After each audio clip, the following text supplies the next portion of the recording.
can't hear nothing. All right. What's going on, NSPS TV fans? How you guys doing today? Hey, this is Terry with NSPS TV Paranormal Podcast, and today we are in Charlotte, North Carolina, visiting a couple of young ladies. I've been trying to get on the show for a couple of months now. I think I reached out to them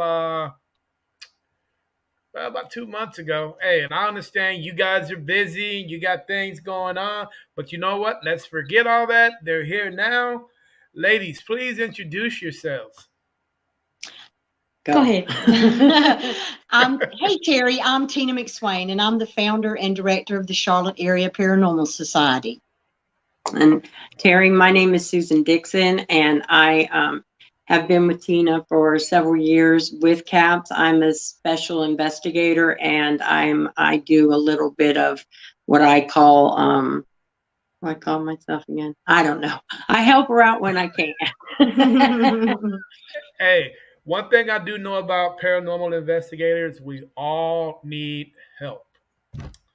No matter what. If you're doing this thing solo, you still need help. If you have 20 or 30 paranormal members on your team, you still need help. Either way it goes, we all need help. So, hey, appreciate your help. Even though if she don't tell you, I'll tell you. I'll tell her. She tells me a lot.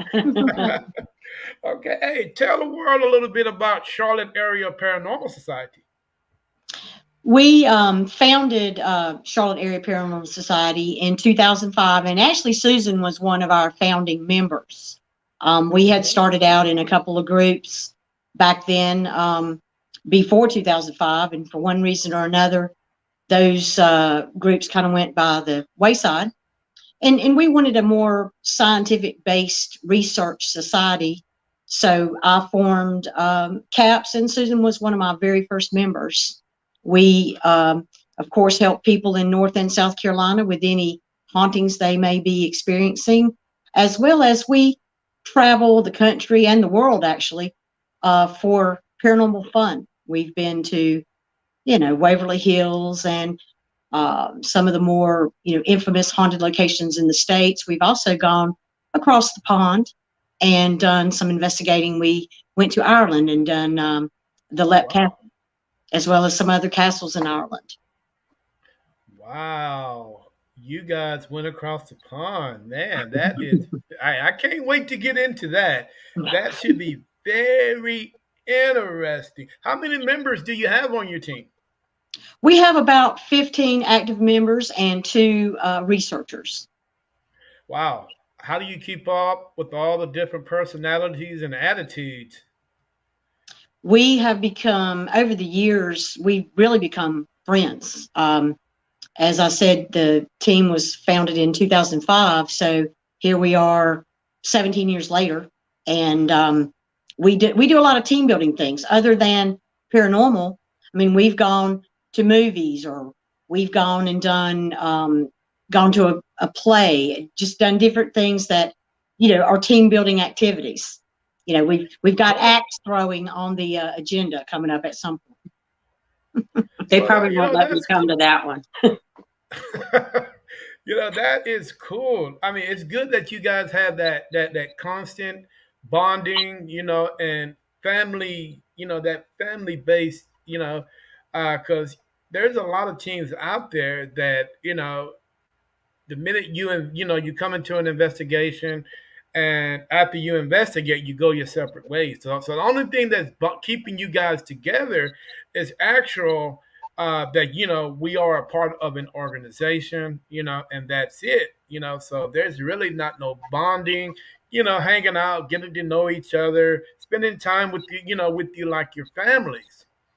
So hey, much kudos for that, guys. Para unity is a big thing in my life. I try to spread it as much as I can, and I just like seeing it. Yeah, I love seeing people smile. Well, we love sharing what we've learned over the years, because between Tina and I, we have about 30 years experience doing paranormal investigations. we kind of feel like it's our obligation to teach the next generation. Absolutely. And so we've done a lot of things, like Charlotte, North Carolina schools have a senior project where the seniors have to do something about a job, and they have to film it, and they have to really learn how to do things. And we've had how many? Oh, probably over 150 students over the last 8 years when they did their exit project through their English. A lot of them chose ghost hunting. So we were able to help them out. Teach them about the Oh, wow. equipment, take them on hunts, and let them do their last hunt, and they do the video about it, and then they, turn that in as a grade for their final project for senior year. Wow. Okay.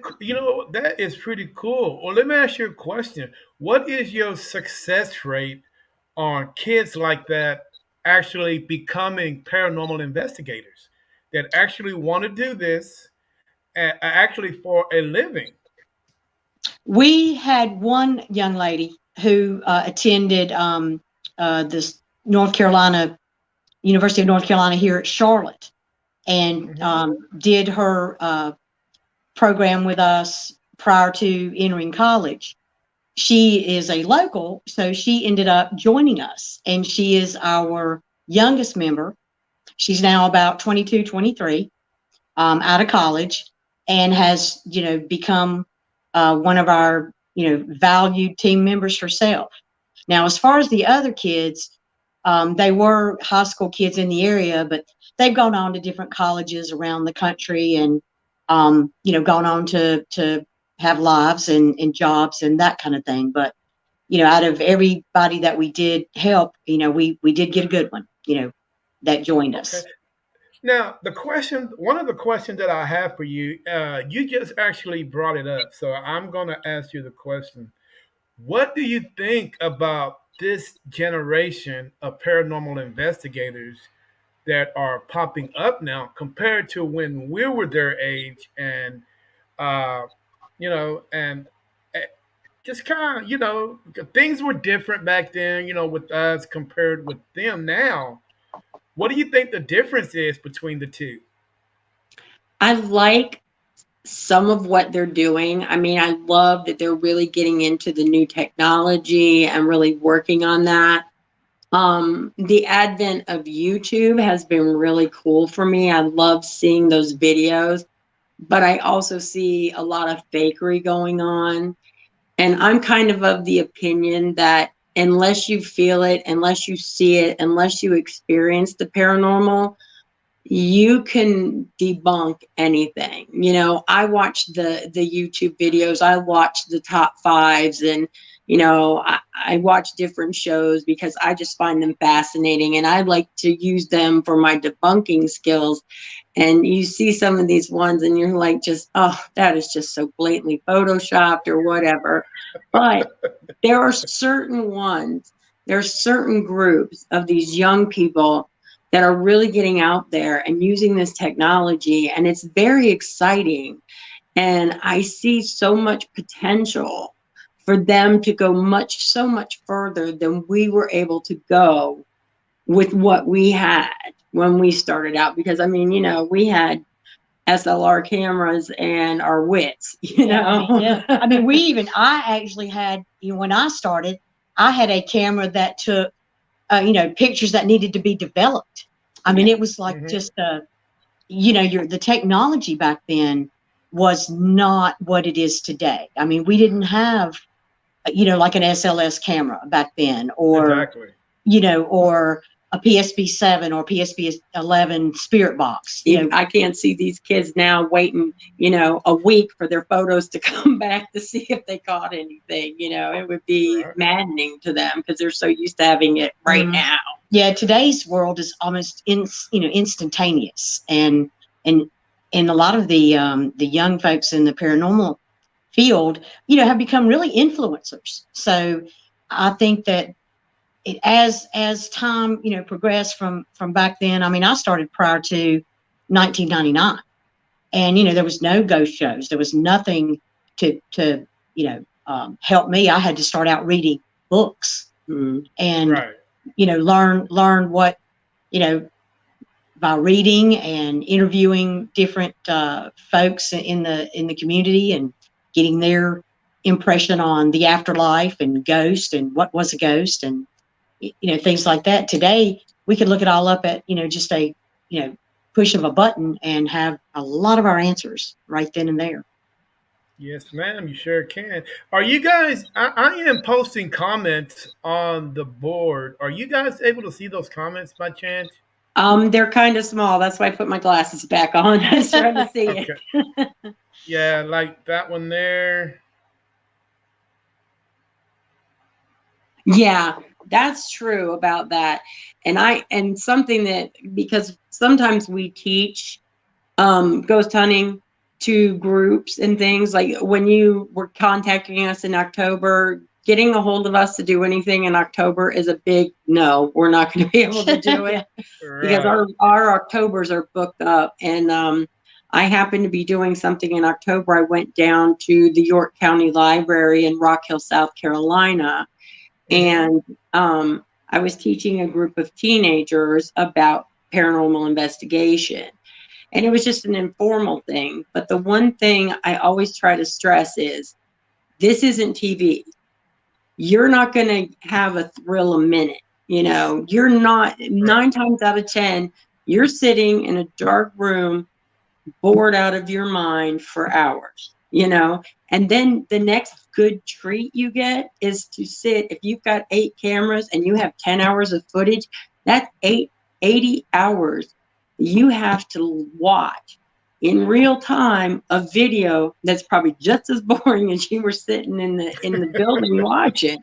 And so ghost hunting isn't all about the thrills. There's a lot of boring Yeah, parts to it, there's not a lot of glamour in it at all, but they make it look good on TV, but that's not all it's about. And plus, as far as like reviewing evidence, when you're on TV, you have a crew of probably 40 people going through that evidence. And when you've only got, 8 people went on the investigation, that's all you've got looking at the evidence. Right. Uh, Definitely. That well said, guys. That is everything you guys said is so very true. It's long. It's sometimes it can be strenuous. I mean, it really depends. Like you say, it's all based on your team and what your team can do. Because if you got certain individuals that are able to do certain things, hey, I got this guy can do editing, this guy here can do the EVPs. Hey, man, a group effort is great. So it's not all. Hey, I'll tell you what, it's not for the for the weak at heart. no. You got to be dedicated. You got to be organized. I mean, and you got to have a base. You got to have a foundation to actually run and operate, a paranormal team or an investigation team. Either way it go in life, you got to have a foundation. You just Yeah, can't come into nothing and just think something can pop up. Right. Uh, the one thing that I try not to tell these young people is, like you're saying, uh, Hollywood is not for everybody. yeah, If you Right. think that, like you're saying, if you thinking that everything that we do is Hollywood based, you're totally wrong. You know what I'm yeah, saying? It's totally wrong. Like you say, we spend hours and hours and hours. I think I spend more hours looking at video and audio than what I actually spend time at work. yeah. Sure, probably. You know, Yeah, and to this day, people still ask me, "Why do you do it, Terry? What do you get out of it?" And you know what? And sometimes I don't get nothing. Because like you said, you're in there for long hours of time. But then again, when you're able to help somebody out and get that Yes. smile of satisfaction, yeah, like you actually did something great, dude, there's no, I mean, there is nothing on this planet that can take you away from that. I mean, because a smile says a lot. Going up and getting that hug, say, hey, thank you. Yep. or getting that handshake. Hey, I really appreciate that. What you guys have come in, you guys have make my living situation, especially if it's a residential, a lot better. One thing So that hey, I have to say something about this though, and this is the one thing that just bugs me so bad about especially the YouTube generation of investigators, because this is something that I teach my investigators when I'm teaching them. Don't run screaming from the house. When you're there trying to help somebody, they're already afraid. They're looking at you as the positive, as you're going to come in here and you're going to help. So if you, with the knowledge and the technology, go running screaming from the house, what does that say to the person that's living there? You know? And I see so many of these, and I know it's scary sometimes because I've had things touch me Absolutely. and I've had things in my face, where I could feel breath on my face and there's not anybody in front of me, but I didn't scream. I held it together. You got to learn, you got to get prepared to face those things and not let it get to you so that you can control the situation and you don't frighten the homeowner and you don't frighten the person that has the building or the business that you're working with, you know. right. Yeah, you're totally right because they're going through enough already. Yeah. Exactly. So I mean, seeing you, scream and yell and run out of there. I mean, what are they to say? Yeah, You know what Hmm. I'm saying? exactly. What are they to say? All right, guys. Hey, tell me some of the equipment that you guys are working with. Are you guys, traditional, paranormal investigators, or do you guys try to get hip with the time? We actually cover the gamut from all. We have one lady who always brings a set of dowsing rods.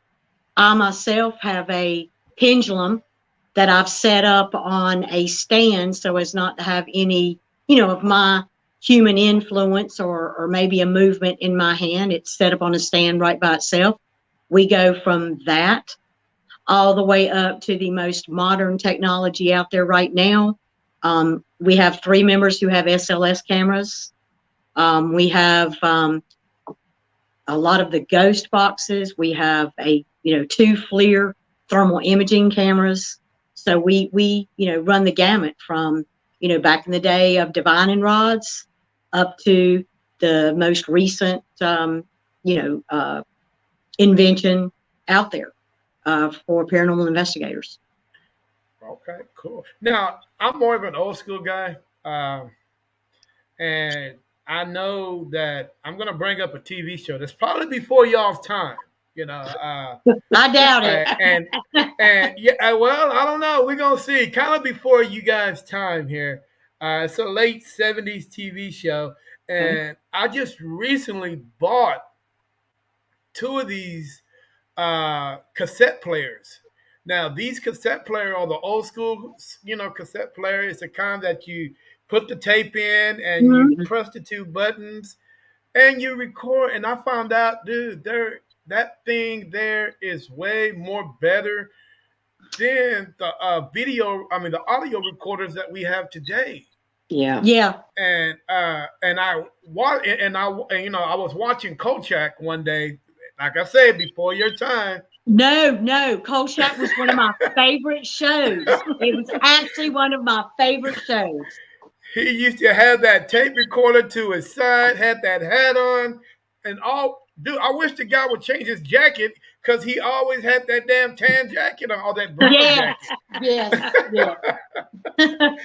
And he would walk around with that mic and and he always kept some of the best EVPs off that thing. So I Hmm. went into like a local Goodwill here, and I'm like, wait a minute, I gotta find one of them. It took me almost 3 months to find one, but I end up finding one. But the downside is I think they carry those big AA batteries, and Yeah. I put and I put those and I just let it there. The only downside is you run out of tape, Yep. Yep. and somehow, man, my batteries seem to go so fast. Yeah. Like somebody's just draining the battery out of them. Now I don't know what's the difference between the batteries of yesterday and the batteries of today. I guess the batteries of today hold a little bit more charge than, but and it's so crazy because I see myself with this big backpack and I have all these big AA batteries that are in there. So so I constantly got, when I think it's dead, I constantly got to go switch batteries out and continue. Mhm. Exactly. I got like 3 or 4 tapes, but it works pretty cool. And I've yet to have any problem. Hell, you can drop it and it'll still go. Yep. Because that's the way they built. Because Yeah. that's the way they built things back then. They built Yep. things True. to last. True.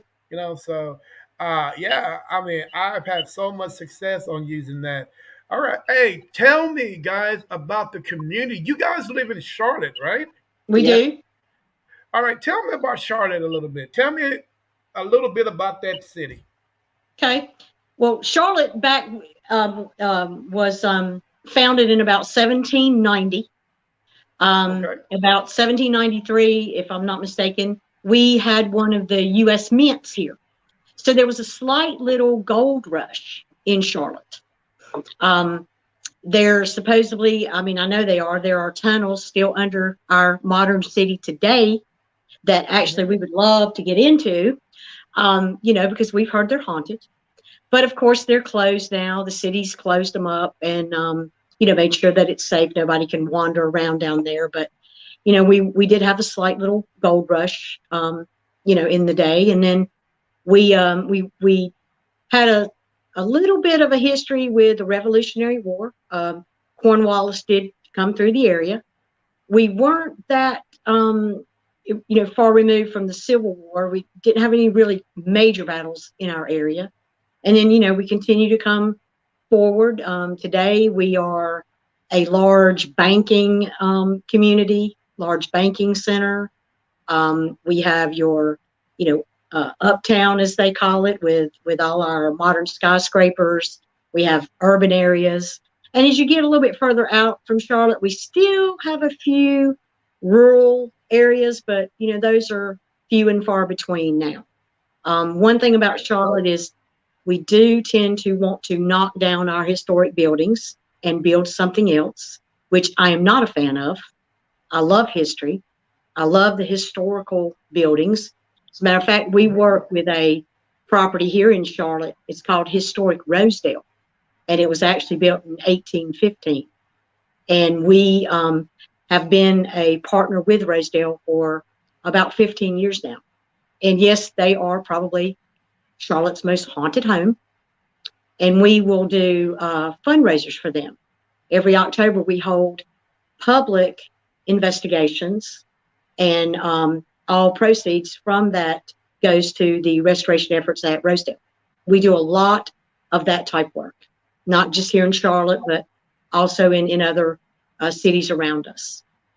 Okay. So you would say that Charlotte opens up their arms to you guys. Are you guys well known in the community? We are, Yeah. especially, in October, every news channel, radio station, publication, like newspapers. Yeah, they're all our friends in October. And we every year Charlotte does a best of where they people vote in the community for the best Hmm. restaurant, the best this, the best that, and we're always on the list for the best paranormal team. Oh wow! Now, how big is Charlotte? Give me a number of population wise. Wow. I don't believe we're a million, but we're probably, I don't know, 600,000 or 700,000 people. I Six or mean, seven it's a hundred. pretty large city. Um, yeah, I can't really remember the number, but it's a very We're really the large city. fastest growing city in the United States right now. Right. Okay. Now, the reason I'm asking is, are there any? Have you guys run across any other paranormal teams that in the city besides you guys? Oh And yeah. if they do, since you guys been around the longest, how, I mean, do they come to you guys for advice on certain, uh, instances, or how to solve a certain problem?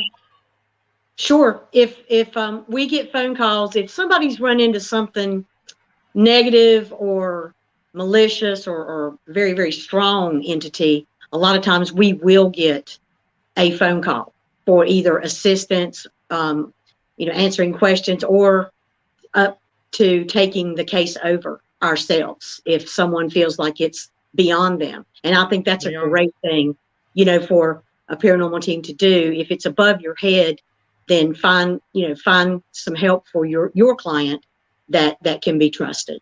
And we also Right. help people from other places, other states, have contacted us several times and said, people are like, I can't find a group in my area, and I found your group online, and can you help me?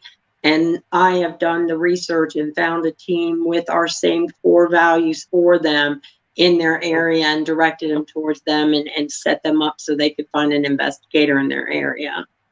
Yeah, we are fully open. I think there's some, maybe in some areas of the country, competition, let's say, between paranormal things. To put it nicely, we are not that way. I mean, we welcome. There's a young team in a neighboring county, and they have come and they have asked us questions and wanted, we've kind of taken them under our wing and invited them Hmm. on things that we can invite them on, in the same vein of, like Susan said earlier, making sure that the next generation, has a good foundation and good core values and good knowledge and expertise to be able to, to help their clients in their area. Hmm. Okay, that's cool. How creepy is Charlotte? Well, we've got a ghost walk that they do downtown. So there are a lot of areas, downtown and surrounding suburbs that they talk about that is haunted and creepy. We're an older city, so we have some historic buildings. Can get a little creepy at night, uh, but you Yeah. know. But again, Now, I'm a fan of history, so I like to see the old homes and the old buildings. Yeah, and we have a now, lot. We do have a lot of that. yeah. Now is I mean, I have not been to North Carolina since, oh my God, dude. I went to Fayetteville Hmm. Okay. because my uncle was in the military. He Mm-hmm. was Hmm. stationed at I forgot that military base there. Uh, Probably Camp Lejeune. no, no, no, not Camp No, Lejeune. It was that's in Jacksonville. What is Fayetteville? I know what you're talking about though. uh, yeah, the big military base there Yep. in Mm-hmm. Fayetteville. Can't think of the name of it, but I And know exactly what you're talking yeah, about. I haven't been there since. Fort Now, Bragg. is Fort Bragg? North Carolina? Yeah, Is it Fort Fort Bragg. Bragg? There you go. Yeah, Fort Yeah, Bragg. yes, Yeah. ma'am. Fort Bragg. Now, is North Carolina? I'm not too, you know, too good with the map, the United States map. Now, is that north of the Mason-Dixie line, or is that south of the Mason-Dixie line? It is south. It would be It's south. south. So, Hmm. North Carolina is considered a part of the South. Yes, we Yes. are. Okay. We Now, tell me. Let's dig a little deeper. Let's go into the Civil War. okay. Now, because we know North Carolina, was there a lot of battles in the Civil War in North Carolina, or was it a little south of that, or did the It, North pretty much take over? the I guess you could say the major, we had a couple of what you would call skirmishes. Okay. Um, Near here, there's a Union County neighbors Mecklenburg County, and they have a town called Wilson Store. There was a little skirmish, Civil War skirmish at Wilson Store, but really the main battle in North Carolina was fought not too far from Fayetteville. Um, down at Averrettsboro. So we had one of the biggest battles of the Civil War in North Carolina was in Averrettsboro. I think more of Now, the more major, Civil War battles would have been Georgia, Tennessee, and Virginia, which would have been now, directly around okay. it. Now, is that now that battleground, that battle site, is it historical? And does it has a historical marking on it now? It does. Okay, now are you able? Is it a park or is it just a site where? It's a park where you could go, and there's a visitor center, and you can learn the history of the battle, and there's monuments there, and we actually, a lot of the battlefields like that. I mean, Manassas in Virginia, and of course Gettysburg in Pennsylvania. They're not too accommodating for paranormal investigators. It takes a lot to get in there. Trust me, I've been trying, but we were able to. Luckily, we had a friend in the area who lived in a little town Mhm. called Dunn. Dunn was right next door to the battlefield, so we were able to stay in Dunn, and we were able to investigate that part, in her property, which was quite active on its own. So, Why is it so hard for you guys to get onto a battle site if it's publicly? I mean, if it's government and publicly funded, why is it so hard for you guys to get on there? During the day, it's no problem. yes, But if you try to go at night when there's not a bunch of tourists around and things like that, they don't want you on it because of the liability that if you get hurt, you may sue and things like that. hmm and Hmm. and believe it or not, a lot of these sites are controlled literally by the Department of Defense. So, I actually remember writing a letter to the Department of Defense, and I had to pay like this, application fee, to apply to come onto a certain site, historical military site at night, and I was denied, and they kept my $50. So, Oh hell no! It's bad enough. It's bad enough the DOD takes money from us already, but they took $50 from you and didn't give Mhm. it back. no, Oh hell! I don't know who. Hey, I don't know who was the president back back when you did that, but I damn sure would have been writing him.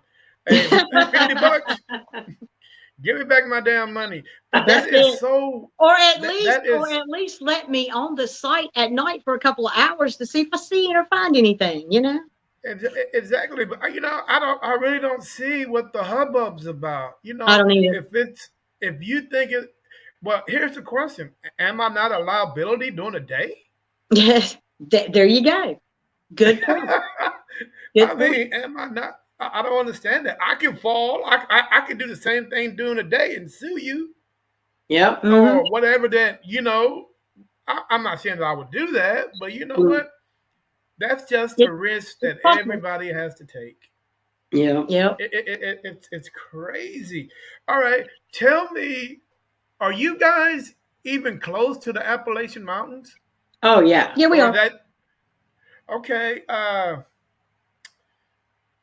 or is I there got 3 hours. are there any historic old slave plantations in North Carolina? Oh Oh yeah, God, yeah. yeah. Yeah. We have Are you several. guys able to access those by Yeah, chance, or Rosedale, the historic property? Rosedale, that I mentioned earlier. Historic Rosedale was a plantation home starting in 1850s, and by 1853, when the Caldwell family um, were there for about 23 years, they did have enslaved folks on the property.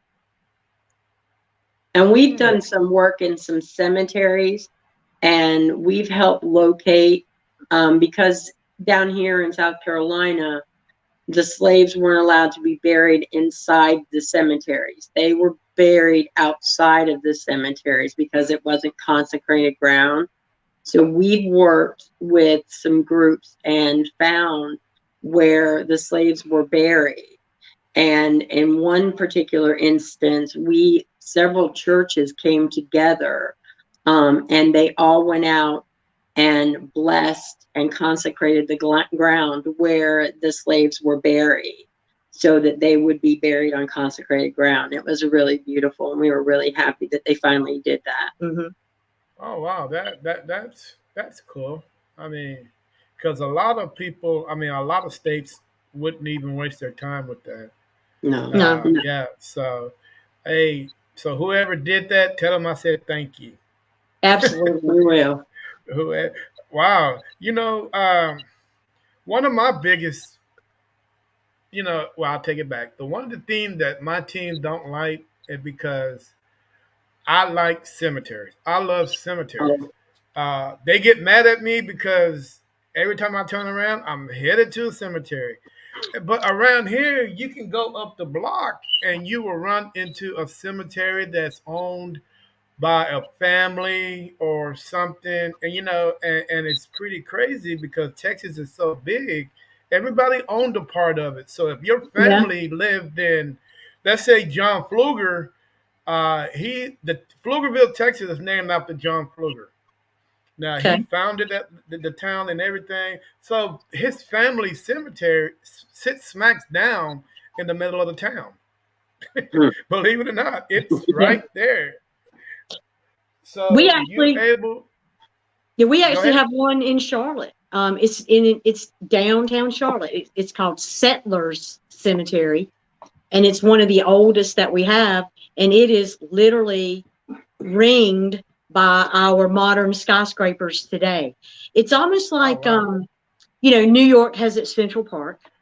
Uh And huh. today, yes, this is a cemetery. There are many, many old graves dating back to the late 1700s, early 1800s, but it's almost become a park. There's benches there. I mean, folks can go and eat their lunch, in that cemetery. So it's almost like a park. But I too am a fan of cemeteries. I'll be driving down the road, and if I see one that's really really old with the old, and you can tell by the style of the gravestones about how old the Oh yeah. cemetery is. And if I see one that's really really old, kind of like you, I'll be going down the road, but oh, cemetery, let me go. Got to go and pull over and just check it out. We don't do a lot in cemeteries, but we do have several, two or three favorites, and we may even use one or two of those as training opportunities for our new members. And hey, you're in Texas, right? Yes, ma'am. There's a town called Centerville. Do you know where Centerville is? I've heard of it, but I've never been there. There are some awesome cemeteries in Centerville. Centerville. I lived in the Colony, which is up near Dallas, for years, Okay. and I had a friend who lived in Centerville, and she took me. They have the most amazing cemeteries there, and it's just like you'll be driving, and there's just a sign that says cemetery, and it points down this dirt road, and you just go down this dirt road, and out in the middle of nowhere, and there's a cemetery. There's one cemetery there, that is nothing but children, because Oh wow. a flu epidemic came through and killed almost every child in the town one year. So there is nothing but children in the cemetery. It's very sad. But one of the very first best pictures I ever got was in that cemetery, and it was a hand just reaching out like this, like somebody wanted something. They were like, can you help me? Oh And wow. yeah, so I mean, That there are awesome cemeteries out there. Yeah, I think one of my favorite ones. Hey, you guys. Well, I'm a little bit older than you guys. You guys remember the original Texas Chainsaw Massacre Oh movie? yeah, Yes. Okay. that scared me. I remember that one. Yeah. Okay, you remember that cemetery that was in that movie at the Yes. opening scene? Hmm. Yes. Okay, that cemetery is literally it's in Leander, Texas, Okay. and Okay. I did an investigation there. Uh, Now the much older graves are you really can't do anything with them because you know the name on the plot, but Yeah. Yeah. you leave it alone. But the new modern day graves where people are buried today, it looks like a carnival in that place Wow. Wow. because when you drive through it, you'll drive through the old cemetery, the old part of the cemetery first. But then once you get to the more hip cemetery, where there are all the LED lights, and Yeah. it is so. It looks like it's a carnival going through there because it is so well lit with all these LED lights and just these graves. I mean, they're all. It's really pretty. And I Yep. tell people, I like, dude, if you guys ever want to go to a cemetery and check it out, go to Baghdad Cemetery, and you will be shocked on whoever the caretaker is that's attending attending that particular part of the cemetery. He's doing a hell of a job because Yeah. it is Yep. so well lit. You can actually go there. It's open to the public, so you can go anytime. Just be respectful, you Yeah. Yeah. know, Absolutely. and just go and just walk around and just look at all the LED lights and Hmm. Christmas lights that are up there. It's pretty cool. I mean, I would not. I think that was like one of my second investigations that when I started paranormal investigating. Hmm. So I've always seemed to go back on that YouTube video and watch it. It's pretty cool. I mean, I really like that. All right, guys. Hey, are you guys married? Grandkids? I'm married Sons and and daughters? I'm married and I have three sons. They're all grown. Thank you, Jeebus. And and I don't have any grandkids yet, but I have three grandpuppers. Oh, and I am Okay. not married and have no kids and love it because that's more money for me to travel to places that I want to go to. Oh, you sound like my son. He's the same way. He's the same way. All right. Now, since one of you got kids, one of you don't have kids, what does your son say about you being a paranormal investigator? They love it. They want to They go love with it? me all the time. I remember the Okay. first time I took my youngest into a cemetery with me. He was on my hip, but he was a little older, and it was during the day, and we were just doing a recon on the cemetery to come back during the night. And he's on my hip, and he goes, "Mama, where's all the zombies?" And I said, "Boy, this is not Scooby Doo. There are no zombies in the cemetery." But he's the one that there's a certain cemetery here close by that when he comes into town, he's in the Navy now, so he's up in Virginia Beach, up stationed up there. But when he comes into town, he's like 3 o'clock in the morning. "Mama, let's go to the cemetery." "Okay, I'm Oh. coming. Let's go." Wow. Now, are there any, because down here we have the Lexington, and I think we have the Battleship Texas that we can go on, Mhm. pay a certain amount of money, we can go investigate. A lot of history on those warships. Are there any warships that you guys able to go to and investigate in? Absolutely. In Wilmington, which is on the coast, North Carolina is great because Charlotte is in the center of the state. And then we have, mountains on one side of our state, the Appalachians, and we have the beach, Atlantic coast on the other side of our state. Charlotte is in the very, I guess, almost center of the state, but we are very south. We're only 15, 20 miles from the state of South Carolina line. But in Wilmington, North Carolina, we do have the USS North Carolina, a World War II battleship. We have been on there numerous times and we've had pretty good results. When we've gone, we've heard, footsteps, like almost like at the change of, guard. We've heard footsteps running. We were in the galley and we were running EVP sessions. We were asking questions and we heard like a knife chopping, chopping, food.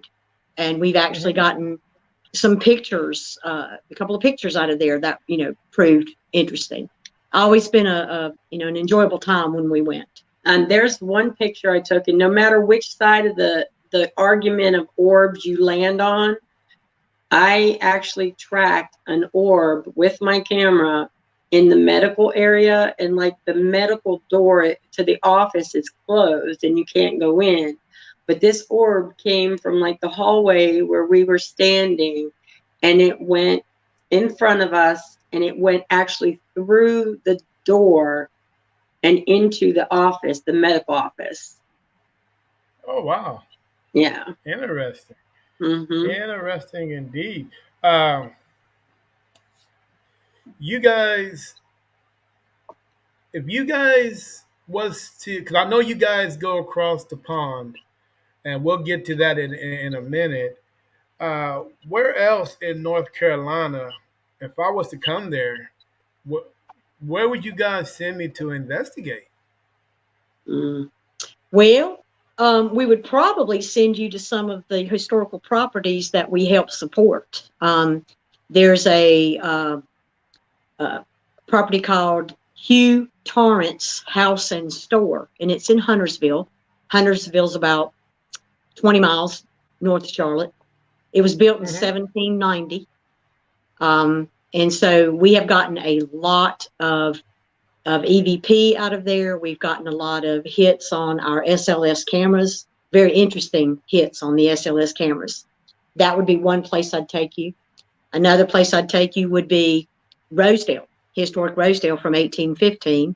Another very active location here in Charlotte. Um, Not too far, we have the Kings Mountain Revolutionary Battlefield. We also have Ram Sewers Mill, which is up in Lincolnton, North Carolina, maybe about a 45, 50-minute drive from Charlotte. It's an active battlefield. And then you get into, we have Guilford County Battlefield near Greensboro. A lot of more revolutionary battlefields than, um, uh, Civil War. We have a place called uh, in Winston-Salem. The Moravians settled there, and we have a very haunted cemetery there. So we take you to a couple of our favorite cemeteries, and all throughout the Okay, state. cool, And I'm a cool. South Carolina girl, so I'd be taking you to South Carolina sites that are right across the border. And not that Ah, far. So, okay. so you could hit two for the price of one if you visited us over. Wow. How far is South Carolina from where you guys at now? We're actually in South Carolina. We're in Rocky. We're in Fort Mill. Fort Mill. Yeah. Fort Mill. I'm living Ah, here and okay. Tina's visiting, so we could do the podcast. Yeah. Ah, okay. You did a little traveling. Okay, Yeah, ain't nothing just wrong a with little. that. Now, how far west have you guys gone to do an I've been all the investigation? way to the Oregon coast. Yeah, Woo! I've made it to Utah, Salt Lake, and that's as far as I've gotten. Hadn't gotten all the way to the Pacific yet. Okay. Wow. All right. Let's see here. Are you guys able to read? I'm gonna pop that up, and he's in South Carolina. Okay. Hi. Yep, Fort Mill is close to Charlotte. We're about 15 minutes away. Mm-hmm. In fact, I can drive down the street and be across the Charlotte border in about 15 minutes just because of traffic. Yeah, and it didn't take me long. Okay, I live Sterling. I in do remember. Center Charlotte. Didn't take me about 30 minutes to get to her house. 30 minutes. Okay. Yeah, Sterling. I do remember you. We had a classic conversation on that show that night, and it got kind of heated for a minute there, because you are a classic debunker, and I respect that because you were just putting everything on the table and just seeing what people think, and some people have a hard time, understanding debunkers. But you know what? I got a lot of respect for you guys because if it wasn't for debunkers and everybody would just like, yeah, yeah, yeah, yeah, yeah. Yeah. So hey, kudos for what you do, brother. I have a lot of respect for you. Hey, I would like to have you on the show again, so we can actually, sit down and talk about your aspect, of the paranormal and what you really think. So, but Susan, Yes, sir. tell me a little bit about over the pond. What did you guys find over there? Tina has to tell you. She didn't make that trip. I didn't. Well, Oh, we I thought, hell, I thought both of y'all went. I'm sorry. No, that's that's okay. okay. I have children. I don't have money to travel. Ah, It's kind of funny. It started out, as I said earlier, we did some team building. So 8 uh-huh.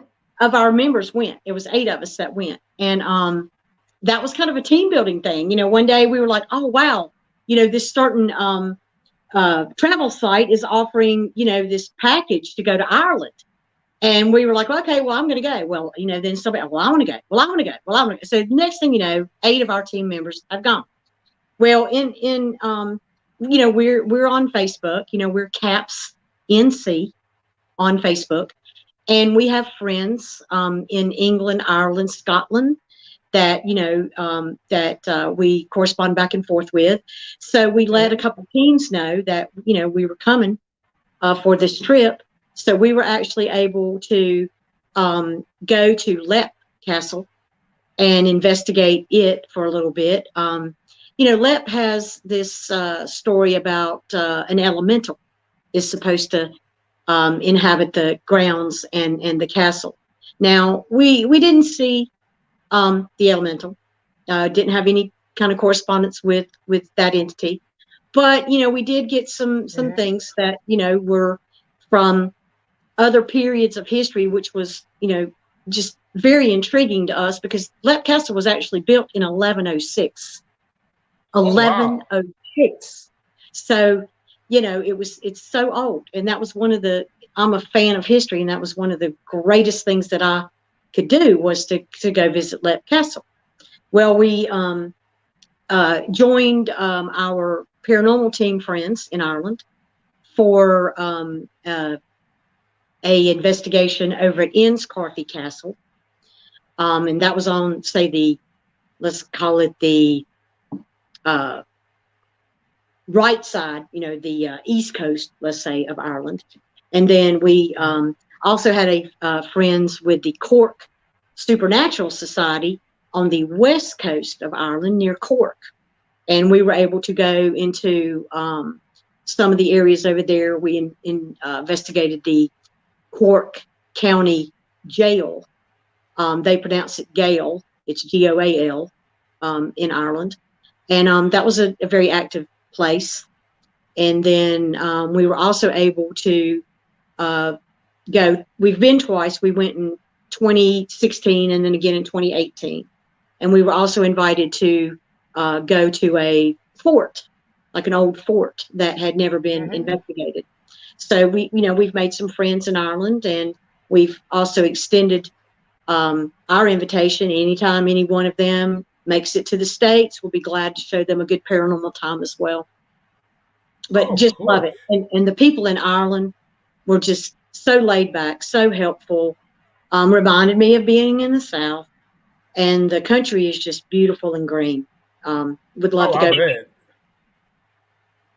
I would love to go too. Now, what do you think the difference is between uh, paranormal activity across the pond compared to paranormal activity in the States?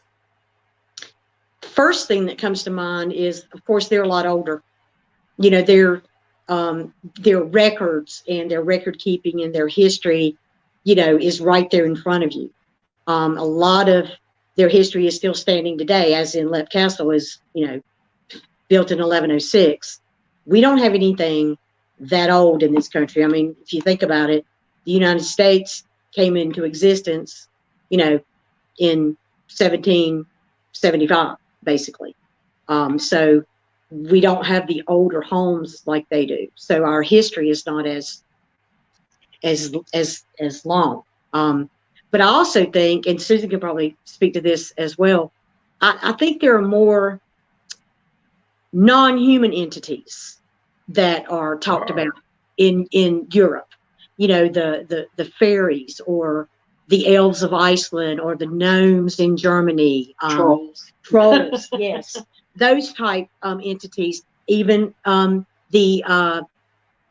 Lep Castle, the elemental in Lep Castle. So I think there's a lot more,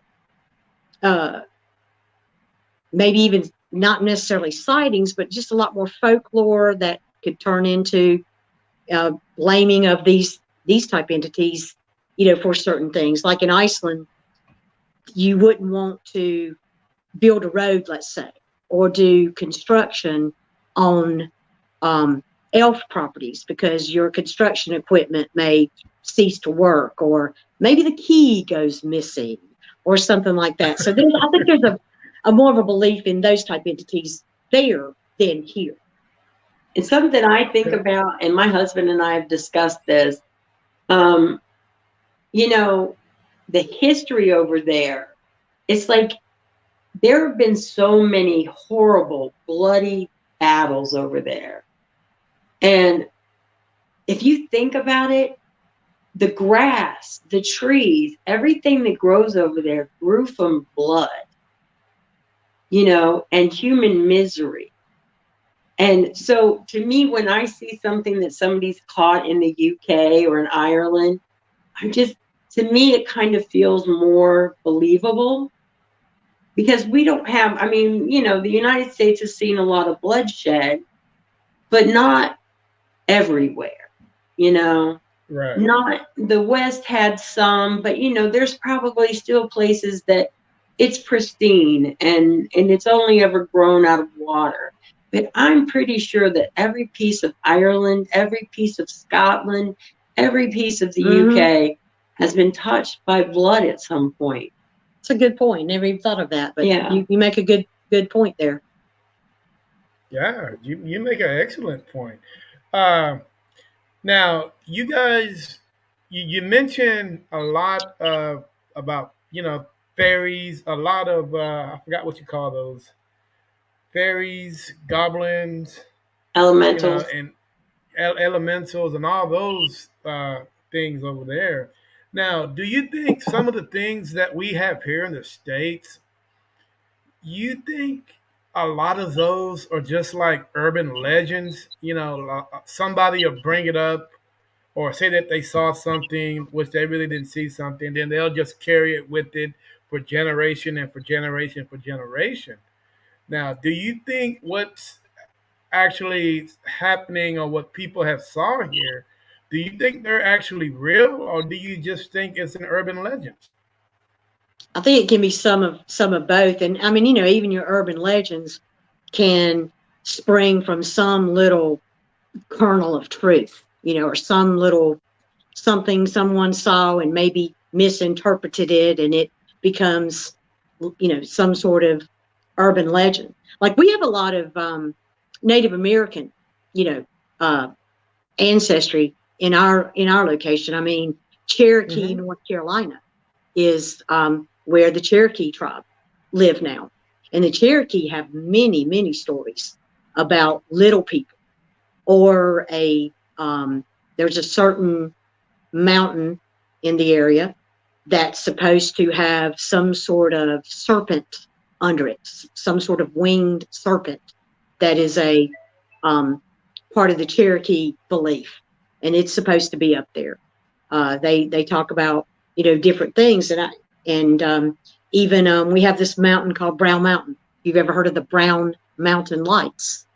A lot of the folklore goes back that it was some tribe that had a fight, and these lights are actually maidens looking, for the bodies of their braves that fell in battle, and that's been going on for that legend of them looking for their braves has been going on about 1,000 years. Oh, wow. This Brown Mountain Lights. I mean, they've been studied by the U.S. Geological Society. They've been studied by geologists. We have a school here, Appalachian State University. They've got a camera that they continue to look at that mountain. And we as CAPS have gone up there and we've seen the lights. So it's, I think a lot of those urban legends may spring from something that did occur, but maybe you didn't know the understanding of it or didn't know what it was, so you just made it up. And over time, right. as word carried and, the neighbor talked to the other neighbor, then it can be urban legends. But I think a lot of those urban legends actually are rooted in some sort of a fact. Okay, cool. I got a question. Well, Lionel Alvarado has a question. Uh, he's here in South Texas. Have you guys, the Weeping Woman is very popular. Have you ever looked into it? No, I have not, Lionel. But I, I've never heard of it. But in South, how first of all, how far south are you? Are you in the RGV area, the Del Rio, the Brownsville, the Corpus, the Rock? It depends on what south you're talking about. Can you be a little bit more specific? Is it La And I will. Llorona?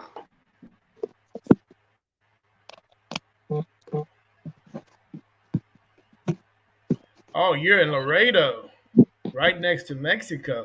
Actually, I have not heard of it, brother. But if you want to contact Laredo Paranormal, those guys down there, man, they are pretty cool. I'm pretty sure they could probably help you out with that. 'Cause to be honest with you, I've never even heard of that before. Uh, so I mean, I'll try to answer your question as best as I can. I hope that helped you out. So, but if you got any more questions for these young ladies, feel free to do so. Hey, these ladies are pretty knowledgeable about the paranormal, and I think they can answer any question that you guys might have for them. I So, do I do want to direct something at him. Here in the South, we have something that is referred to as crybaby bridges. Now, just about anywhere in a lot of the cities and counties of the South, you'll have this place called Crybaby Bridge, or we tend to name them after women. We have a Sally's Bridge, which is right here in our area in Charlotte. It's in a neighboring county. And the legend of Sally's Bridge goes something like this. Sally and her boyfriend were leaving the high school dance many, many years ago. Now, they happen to be in this one, it's more modern, and there is a car involved. And they get in a fight. So Sally gets out of the car, and she's, on this bridge, and she's going to walk, home. And the boyfriend has gone off and left her. Now, there are several versions of this. Either Sally has been so distraught that her boyfriend left that she's jumped off the bridge and ended her life, or another car has come by and struck Sally and killed her.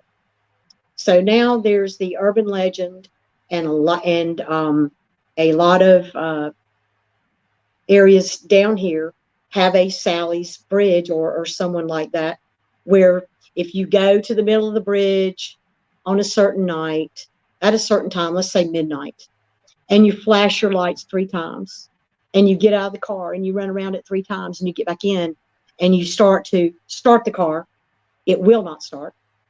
Or the car starts, you get ready to go, and voila, there is Sally standing in front of you, on the bridge. Now that's Sally's bridge. That's here in the Charlotte area.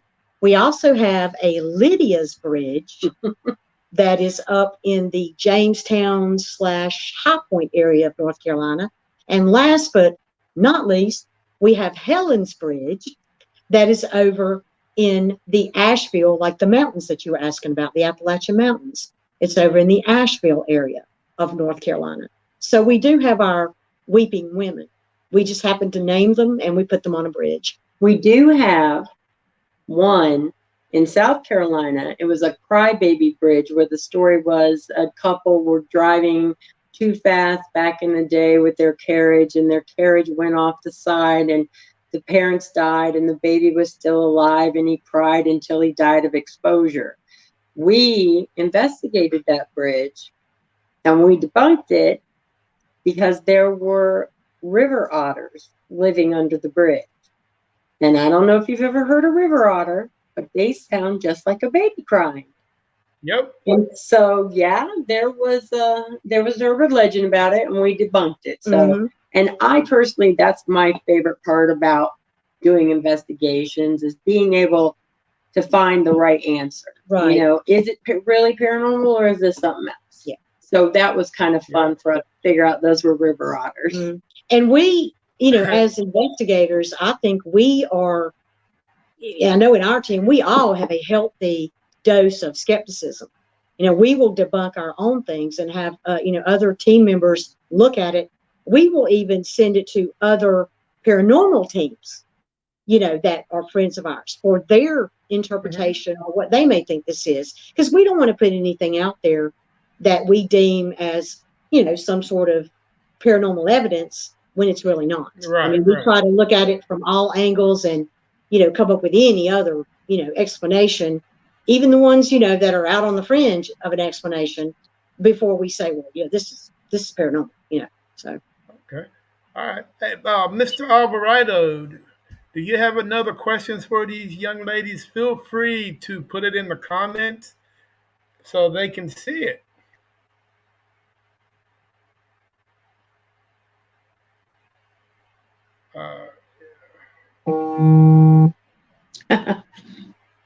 Hey. So yeah. Oh man, I forgot the question I was going to ask you guys. I usually try to keep these things on tip of my tongue, but I totally forgot. Wow. Okay. Have you guys now, Susan? I'm pretty sure you got a bucket list, and I'm pretty sure Ireland probably was on that bucket list already. So, do you have another one that you wanna? Oh, I want to go and find Bigfoot. You're not far. You're right there in the Appalachian Mountains. Yeah, but getting someone to go with me that I can trip so I can get away is kind of hard. Hey, you know what? I'll go with you. Forget it. Okay. And I'm on my way. When we were in Oregon, there was actually, Oh no, go ahead. I was going to say, when we lived in Oregon, there was actually a thing, and I think you could pay like $150, and they would take you out into the, never seen someone put that. Okay, so we went out, and you pay $150, and they take you out, and they put you somewhere in the woods in the Pacific Northwest, and they play what they believe is Bigfoot mating calls, and they leave you with a small group of 2 or 3 people, and I'm like, yeah, no, I'm not going to be there when a aggravated, unfulfilled Bigfoot shows up. Right. And I'm definitely not paying you for it. Hey, now you know what? I'm not even going to answer that question.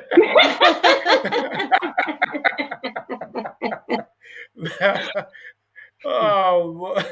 Hey, Now hey, whose we do idea have was that? we do have some we actually have a cryptozoologist on staff here for our team, but we do have some friends who do some Bigfoot hunting down in what we call the Uwharrie Forest, which is about an hour and a half east of Charlotte. It's the Uwharrie Forest. It's a national forest, and there have been Bigfoot sightings there, as well as, like you said earlier, in the Appalachian Mountains. Um, it has also had its share of sightings here recently. Wow, that is There, amazing. there was a question about somebody asking if we've ever seen a demon possession. Yes. I Yeah. saw one. Let me see here.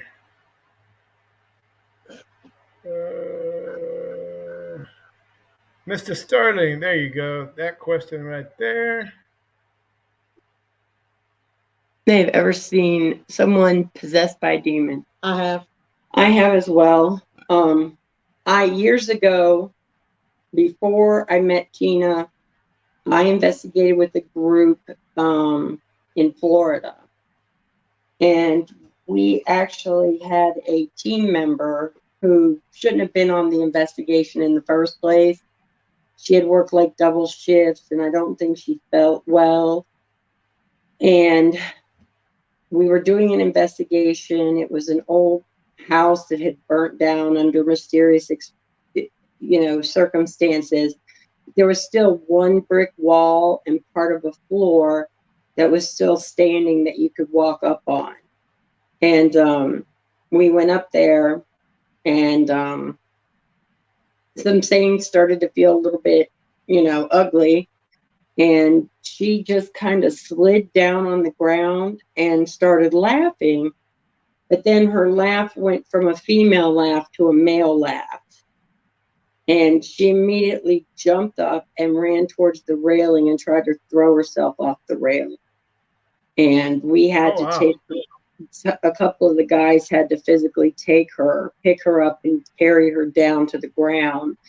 And she almost managed to get away from them once and jump off again, but they got her down. And we happened to have a lady who was versed in exorcisms who worked with her and got her calmed down and hopefully got whatever was in her out. I just know that after that day, I never saw her come to an investigation again. Oh, wow. Interesting. Yeah. We, uh, if you guys do have something that you can't handle, even there's different types of levels of paranormal investigations, and paranormal investigators. If you guys come across something that you can't handle, who do you call? Me. Me. You? Us. I actually work with the Episcopal Church, Okay. and I serve as a paranormal consultant on their exorcisms, and I have been Okay. on quite a few with them. Okay. Wow. Now let's talk about the religion for a minute, and the religion aspect of the paranormal investigating. Uh, what religion would you say is a little bit more acceptable to the paranormal and paranormal investigators and what we do out here? Pagans. And I would say that in some of the Catholic religion, I mean, the Catholic priests are experts in exorcisms, um, and the Catholics, especially Hispanic Catholics, honor their family members on the Day of the Dead, or El Dia de los Muertos. So I think that might be a more accepting religion than, say, Southern Baptism, because Southern Baptism, in some of the more, especially extreme offshoots, if it's talking to you, it's a demon. Now, never mind, Grandma died 2 weeks ago, and she's come back to make her final rounds before she moves on to that place that she's supposed to go. And she's come by, and you've seen her at the foot of your bed. There are certain religions out there that would say, well, that's a demon. And I'm like, no, that's grandma. And That's grandma. she's just, she was your grandma in life, and sweet little old grandma. She's still going to be sweet little old grandma if she remains as a ghost, you know. Hmm. But there are certain religions that would immediately squash that and be like, no, you can't be talking to anything because that's demon. Like, nope, I've seen demons and grandma ain't one of them. Yeah. So, Yep. All right. There's just not Catholic. There's Of religion and preachers know about but don't speak. Just not Catholics. There are other preachers. the one thing that kills me is the Catholic Church.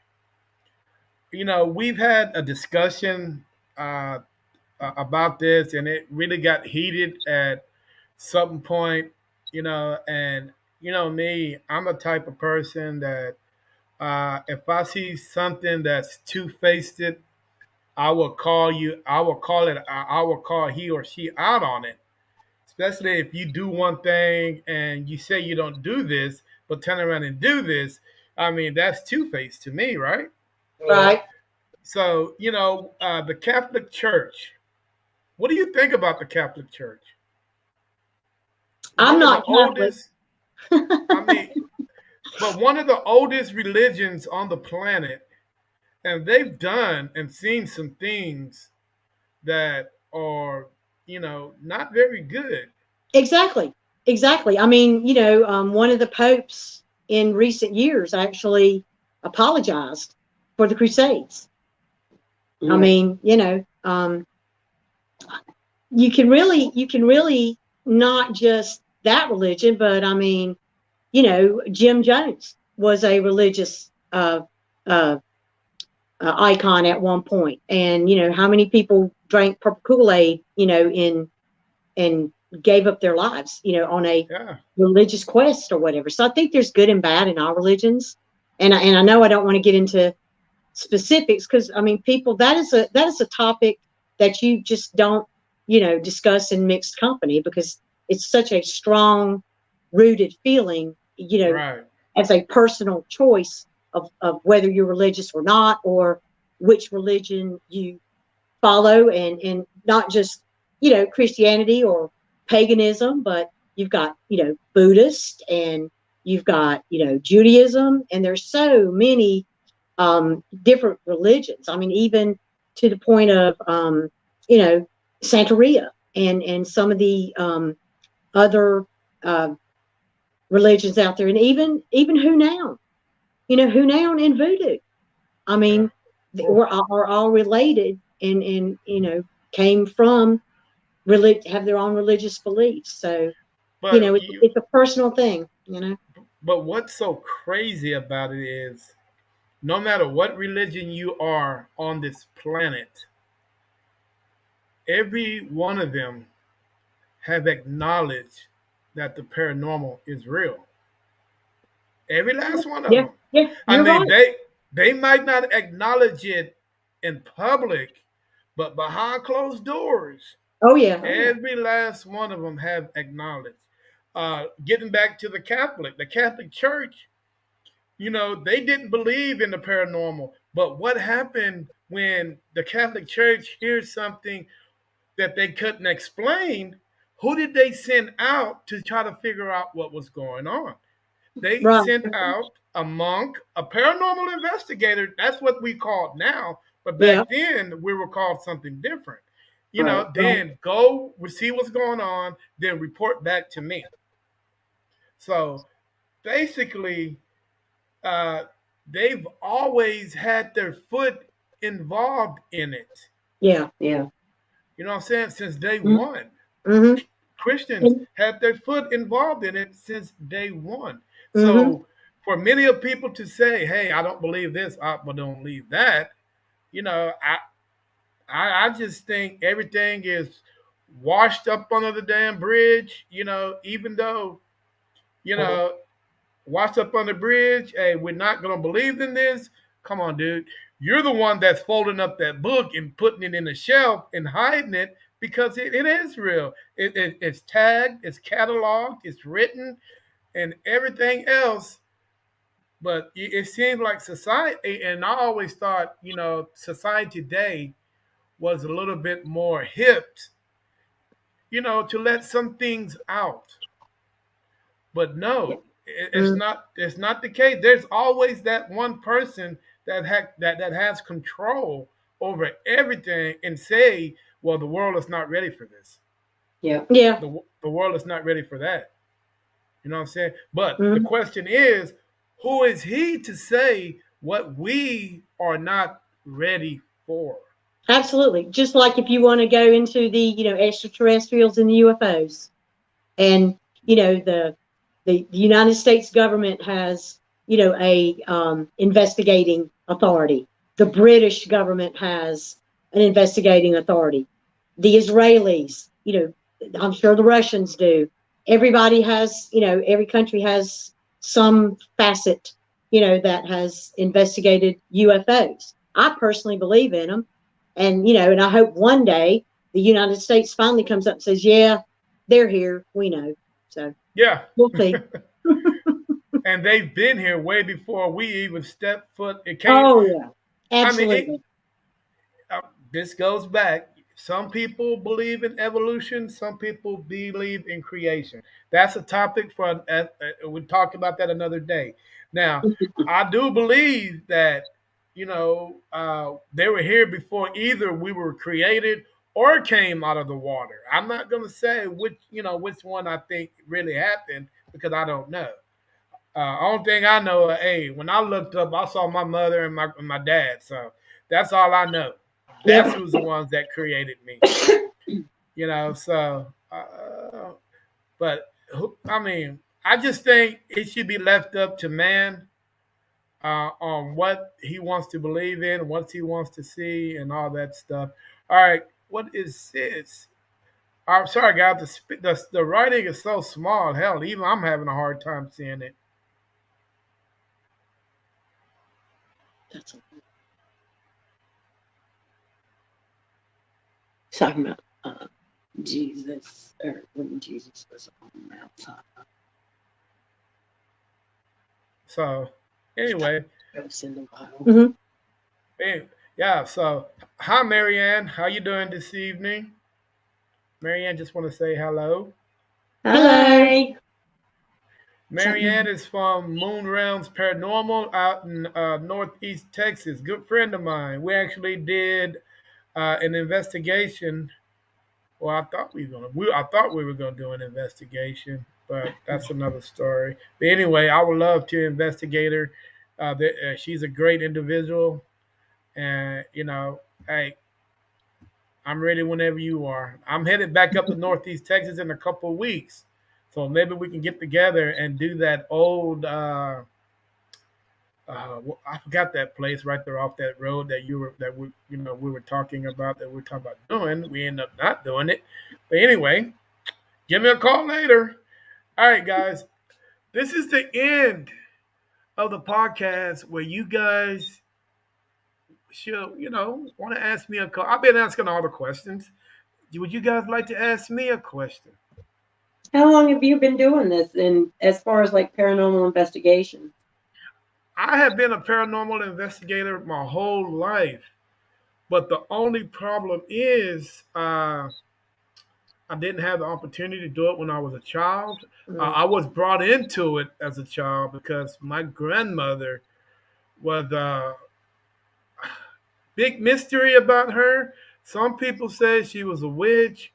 Some people say she was an Indian witch lady. I don't know, but man, she was very mysterious. And my great grandmother, who was pure Indian,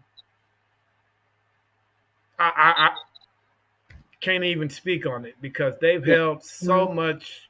The family is so deep rooted in mystery, Yeah. and I'm just starting to find out what exactly is going on. And it's really crazy, and I figure it's gonna take me a lifetime to figure things out. Yeah. Okay. But hopefully, like I'm on the road to doing it, and I've discovered so much. And but yet there is so much out there. I just need to figure out. Yeah. But Yeah. it's been a very amazing journey so far. Just going back, looking at your ancestry or where you come from, and uh, because in order for you to know where you're going, you have to know where you come from. Yep. Absolutely. Amen. You know Absolutely. what I'm saying? I mean, So yeah, that is absolutely. me. Now, getting back, because the podcast is almost over, guys. We've been on here for an hour and 25 minutes. It seems Wow. like, yeah, it only seemed like a couple of minutes. Yeah. Okay. Now, you said that you wanted to go to the Appalachians to check Bigfoot out Right. for your bucket list. Right. Okay. Now, you've been to Ireland. Now, when you went to Ireland, now, was that a part of your bucket list or do you got something else bigger? It actually was. I mean, Lack Castle was part of my bucket list. And I knew this will never happen. But I think the number one on my bucket list would be to investigate the White House. Oh yeah. That'd be The cool. White House. Do And you the think US so? Capitol. The White House and the US Capitol, but I don't think that's ever going to happen. But hey, Why you? that's why you put it number one on your bucket list. I It's to mean, strive for. why you say that'll never happen? Well, I believe that there would be a lot of A lot of special permission, security. she ain't Oh got enough no! $50 bills to pay for all those Well, no, man. You know what? Long as you are paying each one of those individuals that are in the White House, Well, this is true. Yeah. you have every right to walk in there with the camera because there's cameras in there already. You have every right to go in there and say, "Hey, I'm going to investigate this place," and Yeah. there ain't a damn thing they can do about it. Well, this is true, but in the basement at night at like 1 o'clock in the morning, that's where I want to be. I doubt I'll get to do that. Okay, interesting. All right. Um, I mean, because you can go up there anytime. Listen, Just and tell them, I have, hey, I have been.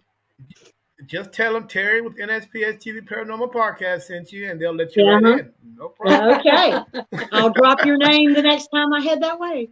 No problem at all. My bucket list, guys, would be I got two. I would definitely like to Okay. travel to France to Cool. investigate Normandy Beach, Oh Okay. yeah. Yeah. Good choice. and I would also like to go to the Island of the Dead in New York City. Yeah. Oh Yes. yeah. That would be awesome. That because I have to know, dude, Yeah. what the hell is going on the island of the? Now we know what happened in France on Normandy Beach. Yeah. Right. Excellent. History Absolutely. tells everything.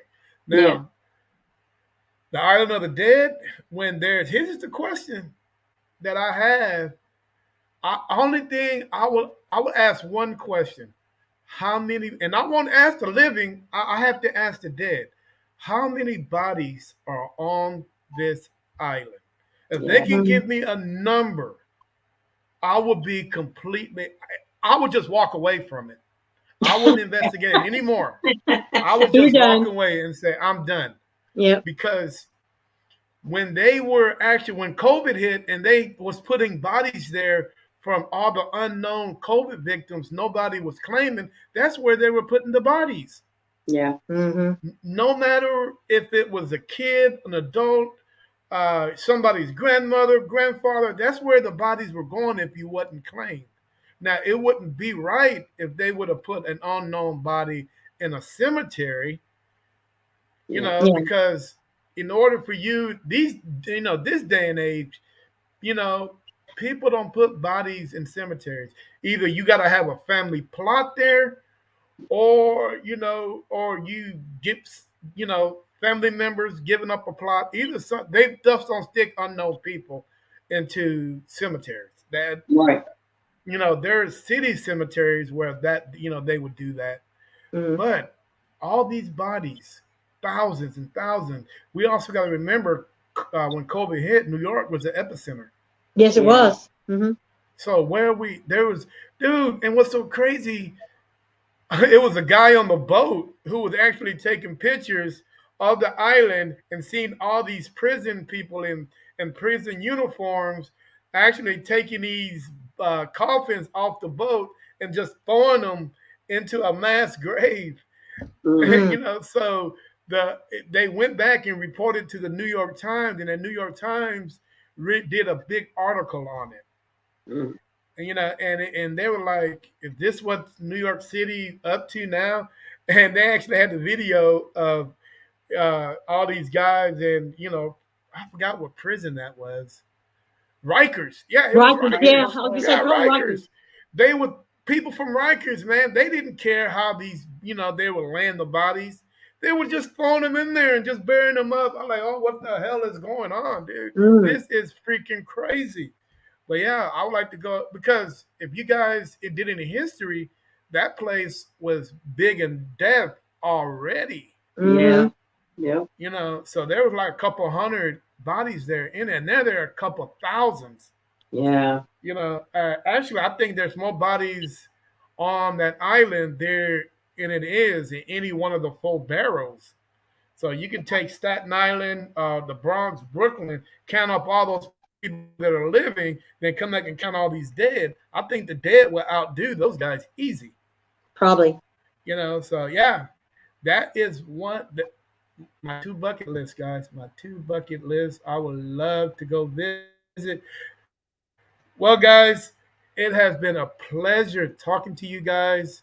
You know, it took me a while to get you guys on, but I finally did, and it was well worth the wait. So I thank you for coming on the Thank you show. for having us. We enjoyed, I talking to you too. and I really enjoyed.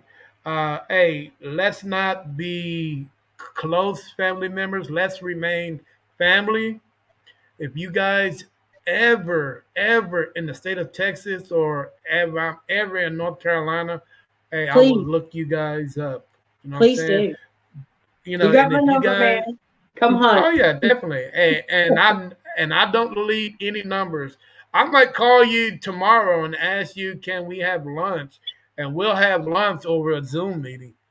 So Okay. who's to say? You know what I'm saying? But yeah, I would. You know what I mean? I'm. Once you guys get to know me, and you know, figure out, you know, go to my page. I'm sort of a character, you know, and I like doing things. I like spicing things up, you know, because one thing I do notice that some, like you say, the paranormal can be boring, you Yeah. know. Yeah. So I am not I don't want to be that boring paranormal investigator. Whether I'm on my page, whether I'm on my other podcast, NSPS TV Paranormal After Midnight, that is the podcast where we talk about the negative side of the paranormal. You Yeah. can't have Mhm. one without the other. Am I right? This is true. This is true. You know, you got that one positive, you got that negative cable.